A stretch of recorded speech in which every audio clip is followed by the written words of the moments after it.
जोंनि थागिबि एबा बर' हारिखौ इभिक्सन खालामनायनि बाथ्रायानो फैया। थामहिनबा 2005 फरेस्ट एक्ट बायदियै बर' हारिनो हानि पाट्टासो होनाय जादों आरो हानि पाट्टासो होनाय जागोन।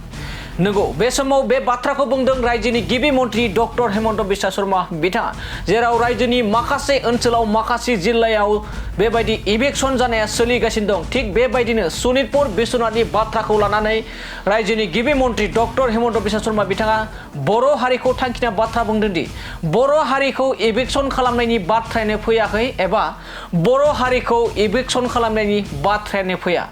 जेराव 2005 मायथाइनि फरेस्ट एक्ट बायदियै बर' हारिनो हानि मोनथायसो होनाय जादों आरो हानि मोनथायसो मोनो आरो बर' हारिया फरेस्ट ओनसोलाव थानो हानाय मोनथाय दं। बिथांमोना हानि मोनथायखौ मोनो होननानै बे समाव रायजोनि गिबि मन्त्रि डक्टर हेमन्त बिश्व शर्मा बिथाङा थांखिना बुंदों बर' हारिनि सायाव। जेराव बिटिसि ओनसोलावबो गोबां बेफोरबायदि इभिक्सननि बाथ्राया ओंखारबाय थायो, नाथाय रायजोनि गेजेरावबो बे समाव बाथ्रा थांखिनानै बुंदों बर' हारिखौ रायजोनि गिबि मन्त्रि बिथाङा रोखा फोरमायदों दि बर' हारिखौ इभिक्सन खालामनायनि बाथ्रायानो फैनो हाया।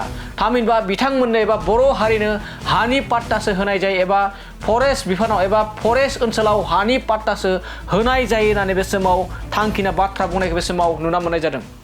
बर्तमान आमी এটা নিৰ্দিষ্ট আঁচনিৰে আগবাঢ়ি গৈছোঁ। জনজাতীয় লোকসকলক আমি বনভূমিত অধিকাৰ প্ৰদান কৰিছোঁ। তেওঁলোকৰ উচ্ছেদৰ কথাটো অহা নাই।